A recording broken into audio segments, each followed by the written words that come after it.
Oya mzee Timo, noma ujue. Wewe umekaa karibu na mimi na mwenzako naoma hapa ujue nitakuambukiza.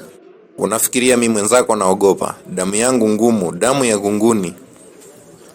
Sawa mzee, kama uogopi hamna shida, lakini vipi na life unaionaje upande wako? Sema jua limewaka, jua likiwaka binadamu hao jua kali.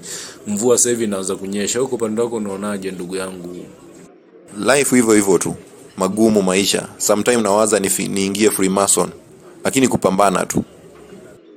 Wewe acha tu ndugu yangu, yani ni noma. Lakini ni maamuzi ya kiume hayo, maamuzi ya kiume, lakini mimi sikushauri mzee. Na vipi juzi nasikia kiongozi alikuja huko mtaani kwenu. Vipi ilikuwa kwaje? Hebu nipe mchapo kwanza. Kiongozi anajitolea sana. Mimi nitamshauri aendelee vile vile. Lori 3 za mahindi alileta huko kwetu wa Mahoro. Hapa kwetu kila mtu amepata mbegu. Hivi saizi kila mtu anapanda. Tunampa pongezi tu. Natembea tosha. Trans-Nzoia nzima huyo jamaa anaeleweka sana.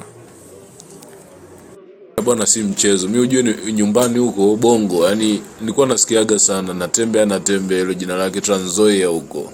Sasa leo nimefika na ndo nasikia ni governor. Mimi ujue nikajua ni rais, rais.